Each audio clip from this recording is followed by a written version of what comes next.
नमस्कार दोस्तों, मैं कोमल चंद साहू आप सबका स्वागत करता हूं आपका अपना चैनल केसी सर के क्लासेस में। दोस्तों, यदि आप हमारे चैनल में नए हैं तो हमारे चैनल को सब्सक्राइब कर दीजिएगा और बेल आइकन को प्रेस कर दीजिएगा। आइए आज हम अभिक्रिया की दर किन किन बातों पर निर्भर करता है उनको बहुत ही सरल तरीके से पढ़ते हैं। दोस्तों याद रखिएगा, आपको किसी अभिक्रिया की दर को प्रभावित करने वाले कारकों के बारे में पढ़ना है तो उसको रटने की आवश्यकता नहीं है, बस कुछ ट्रिक हैं उनको आप लोग याद कर लीजिए।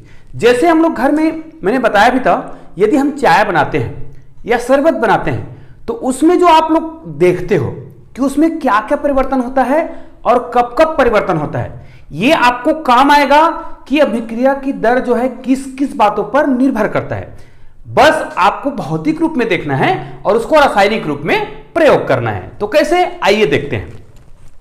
सबसे पहले आपको अभिक्रिया की दर को प्रभावित करने वाले कारकों में सबसे पहले यह देखना है, जैसे हम अगर शरबत बनाना चाहते हैं, ध्यान दीजिए, मैं आपको 2 दिनों से शरबत के बारे में बात कर रहा हूं तो आपको बहुत आसानी से समझ आएगा ना। अरे भाई, क्या फर्क पड़ता है यदि हम शरबत की बात कर रहे हैं, अगर शरबत की बात करने से हमको रासायनिक अभिक्रिया की दर आसानी से याद हो जा रहा है तो ये तो हमारे लिए बड़ी अच्छी बात है।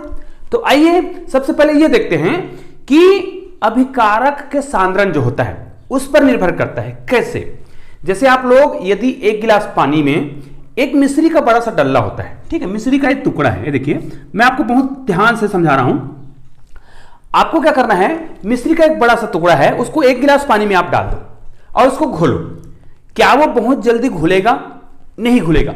याद रखिए दोस्तों, जो अभिक्रिया की दर है वो टक्करों की संख्या पर निर्भर करेगा। कैसे? तो इसी को मैं समझाने की कोशिश कर रहा हूं। सबसे पहले ध्यान देना है, यह निर्भर करता है अभिकारकों, यह हो जाएगा अभिकारकों के सांद्रण पर। अब सांद्रण किसे कहते हैं तो बताना नहीं पड़ेगा, है ना।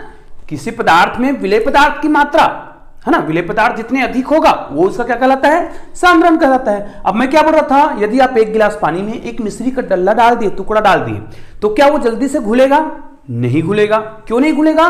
क्योंकि जो घुलना है मतलब रासायनिक अभिक्रिया है या जो भी अभिक्रिया है वो किस पर निर्भर करता है? टक्करों की संख्या पर। अब इसको मैंने अकेले गिलास पर डाल दिया तो क्या इसमें टक्कर होने की संभावना है? नहीं है, तो ये उतना आसानी से नहीं घुलेगा। लेकिन इसी को मैं 4 टुकड़ा कर देता हूं, है ना, 4 टुकड़ों में इसको रखता हूं, छोटे छोटे टुकड़ा करके इसको डाल दिया, तो बताओ अब इसमें टक्कर होने की संभावना है कि नहीं है? है। या फिर इसमें और मैं एक मिश्री का डल्ला डाल देता हूं, टुकड़ा डाल देता हूं, तो इसमें जैसे हम इनकी क्या करते हैं, सांद्रण को बढ़ाते हैं, है ना, मतलब इसमें टुकड़ों की जो संख्या है वो क्या होगा? बढ़ेगा। मतलब विलेय पदार्थ की मात्रा को बढ़ाते हैं तो उसकी टक्करों की संख्या बढ़ती है, और यदि टक्करों की संख्या बढ़ेगी तो क्या होगा? ये आसानी से घुलेगा। कहने का मतलब क्या है कि किसी अभिक्रिया की दर जो है उसके सांद्रण पर निर्भर करता है। और एक बात ध्यान दीजिएगा कि जैसे जैसे हम सांद्रण को बढ़ाते हैं तो अभिक्रिया की दर क्या होती है? बढ़ती है। अब बताओ अभिक्रिया की दर बढ़ती क्यों है?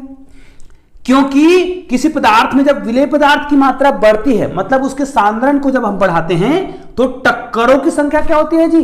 बढ़ती है। और हमको पता है जब टक्करों की संख्या बढ़ेगी तो क्या होगा? आसानी से ये क्या करेगा? क्रिया करेगा। इस प्रकार अभिक्रिया की दर जो है सांद्रण पर निर्भर करता है, और सांद्रण में वृद्धि होने से अभिक्रिया की दर क्या होती है? बढ़ती है। ठीक है, आइए दूसरा देखते हैं, ताप का प्रभाव।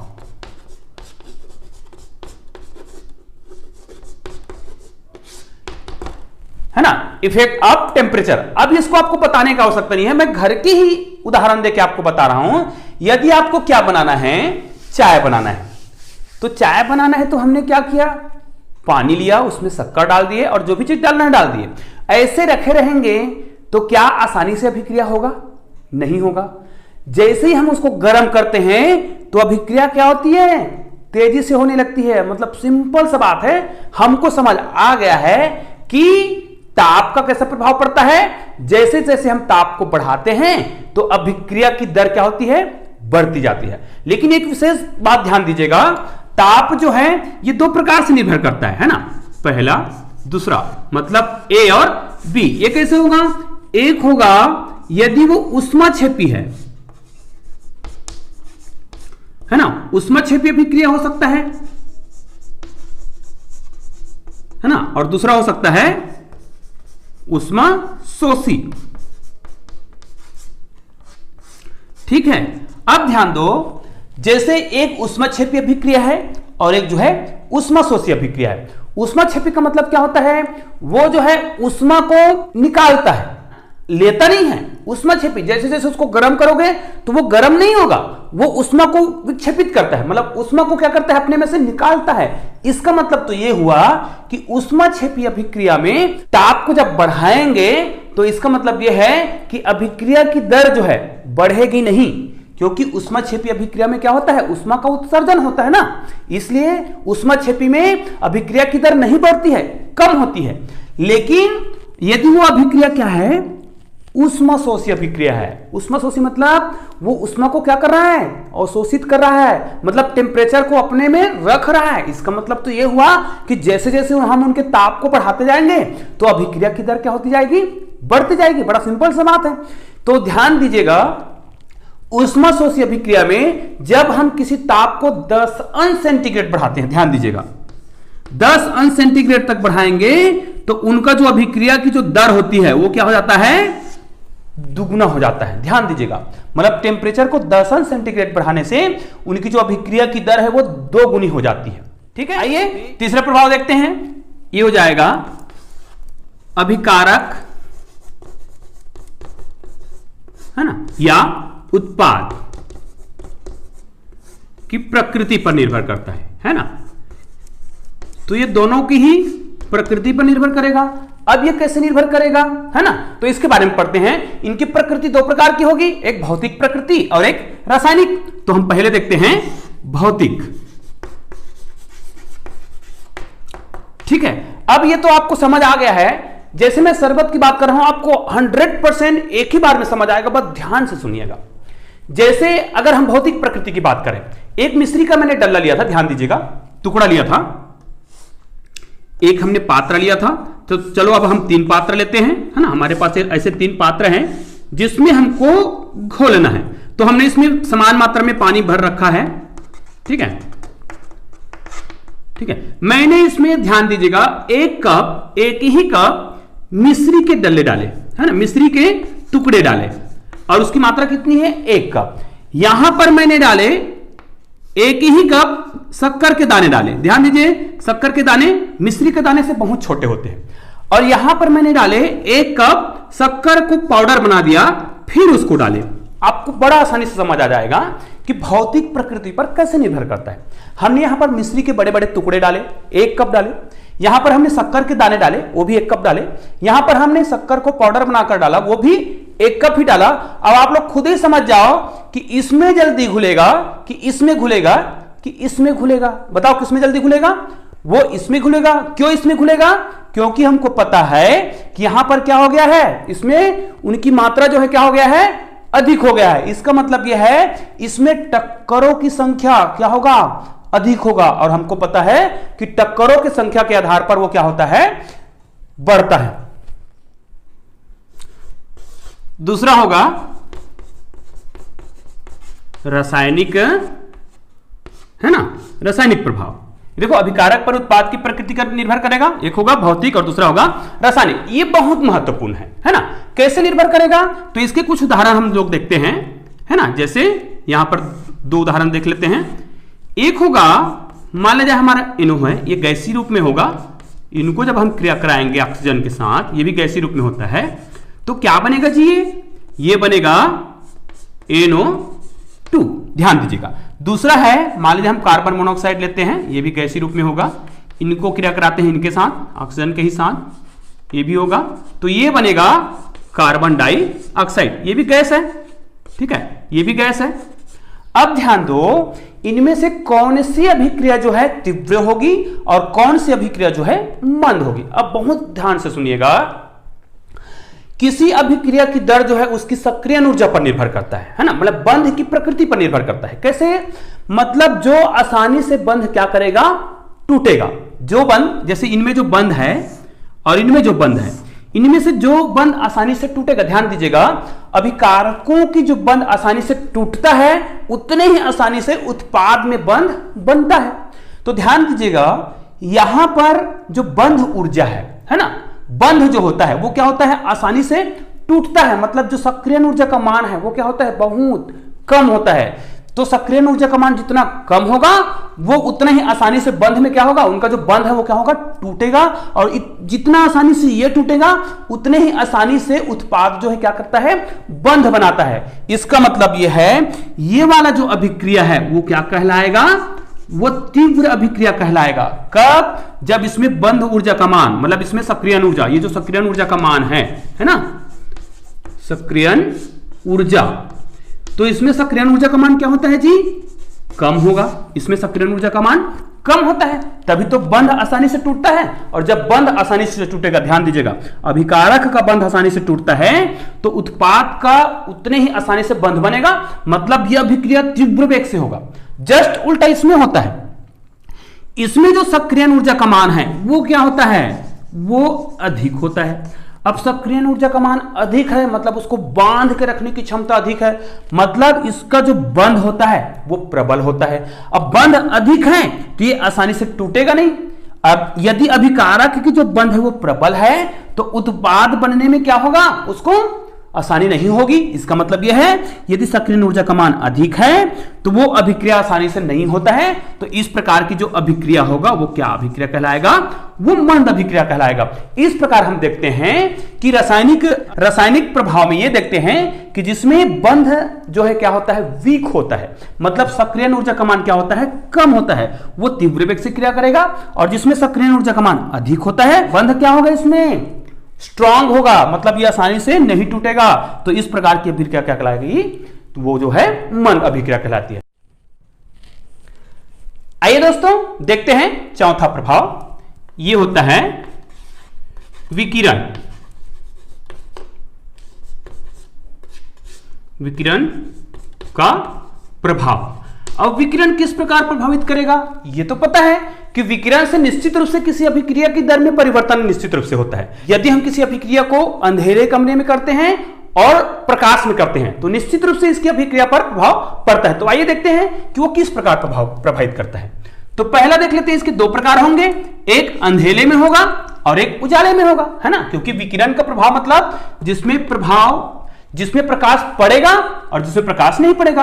तो मान लीजिए हम यहां पर अंधेरे में करते हैं, ठीक है, मतलब प्रकाश की अनुपस्थिति में। तो हम क्या करते हैं, एक हाइड्रोजन लेते हैं और क्लोरीन लेते हैं, है ना, दोनों ही गैसीय अवस्था में होता है।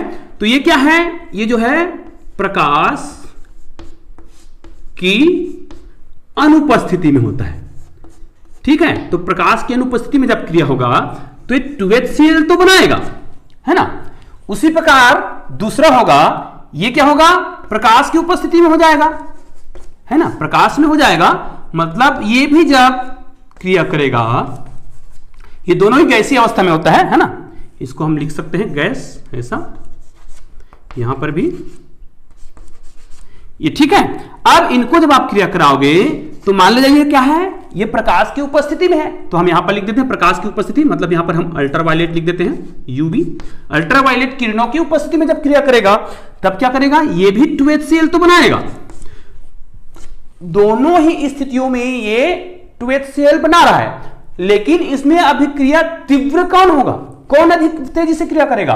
तो ध्यान दीजिएगा, जो प्रकाश की उपस्थिति में क्रिया करता है वो क्या होता है, वो तीव्र होता है, और जो प्रकाश की अनुपस्थिति में होता है वो क्या होता है, वो मंद होता है। इसका मतलब हमको समझ आ गया कि प्रकाश की उपस्थिति पर भी क्या होता है, अभिक्रिया की दर जो है निर्भर करता है। तो दोस्तों इस प्रकार हम देखते हैं अल्ट्रावायलेट किरणों की उपस्थिति में जो क्रिया होती है वो क्या होती है, तीव्र होती है। आइए अगला देखते हैं उत्प्रेरक की उपस्थिति में। ये तो जानते हैं कि उत्प्रेरक हमेशा किसी अभिक्रिया की दर को परिवर्तित कर देती है, मतलब या तो अभिक्रिया की दर को बढ़ाती है या फिर कम कर देती है ना। उत्प्रेरक का काम ही होता है अभिक्रिया की दर को परिवर्तित करना। तो आइए अगला देखते हैं उत्प्रेरक। हो जाएगा उत्प्रेरक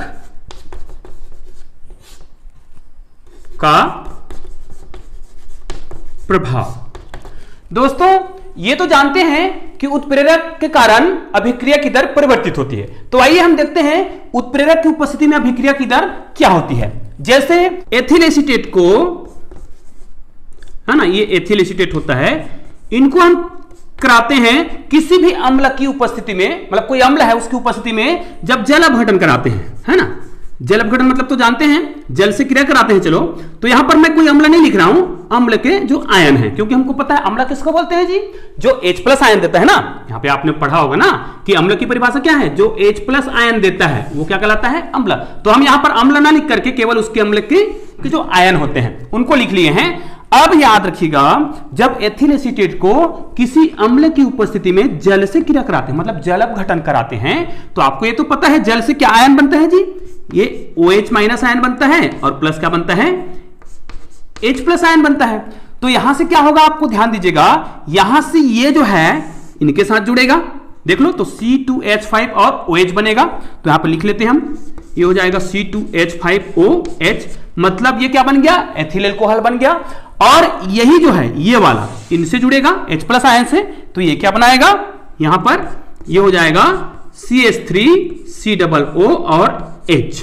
ठीक है, तो इस प्रकार हम देखते हैं किसी अम्ल की उपस्थिति में, मतलब अम्ल मतलब उत्प्रेरक, ये जो अम्ल है वो किसका काम कर रहा है, ये उत्प्रेरक का काम कर रहा है। तो इस उत्प्रेरक की उपस्थिति में भी अभिक्रिया जो है आसानी से क्या होती है। इसका मतलब ये है जो उत्प्रेरक जो है इसमें अभिक्रिया की दर को क्या कर रहा है, बढ़ा रहा है। ठीक है, आइए एक और आखिरी देखते हैं, वो होता है दाब। ये हो जाएगा दाब का प्रभाव, ये लास्ट है। अब दाब का प्रभाव क्या है, सिंपल से ध्यान दीजिएगा, जब हम गुड़ को, है ना, गुड़ देखे होंगे, अगर गुड़ का शरबत बनाना हो तो गुड़ को डाल देते हैं पानी में, और क्या उसको घोलते हैं तो आसानी से घुलता है, नहीं घुलता है। फिर हम उसको क्या करते हैं जी, दबाते हैं, मसलते हैं ना, तो दाब बढ़ाते हैं। तो दाब से भी उसकी क्रिया में क्या हो रही है, वृद्धि हो रही है। इसका मतलब अभिक्रिया की दर जो है दाब पर भी निर्भर करता है, लेकिन हमको इनको गैसीय अवस्था में देखना है ना। मान ले जाए अभिकारक जो क्या है, गैसीय अवस्था में है। याद रखिए दोस्तों, गैसीय अवस्था में यदि हमने अभिकारक को गैस रूप में लिया हुआ है और उसमें यदि हम दाब बढ़ाएंगे तो निश्चित रूप से क्या होता है, अभिक्रिया में वृद्धि होती है। ठीक है, तो इस प्रकार आज हमने क्या पढ़ा, रासायनिक अभिक्रिया की दर को बहुत ही सरल तरीका से पढ़ा, जो बहुत ही आसानी से आपको याद होगा। तो ध्यान दीजिए, रिवाइज कर लेते हैं हमने क्या क्या पढ़ा। सबसे पहले पढ़ा अभिकारक के सांद्रण पर निर्भर करता है, दूसरा पढ़ा ताप पर निर्भर करता है, तीसरा क्या पढ़ा, अभिकारकों की प्रकृति, और ये दो प्रकार के होते हैं, भौतिक प्रकृति और रासायनिक प्रकृति। उसके बाद हमने क्या पढ़ा, विकिरणों का प्रभाव, उसके बाद क्या पढ़ा, उत्प्रेरक की उपस्थिति, और आखिर में पढ़े हमने दाब का प्रभाव। तो दोस्तों, आज का वीडियो आपको कैसा लगा मुझे कमेंट करके अवश्य बताइएगा, और इस वीडियो को अधिक से अधिक बच्चों तक शेयर कीजिएगा ताकि अधिक से अधिक बच्चे इस वीडियो का लाभ उठा सकें। धन्यवाद दोस्तों।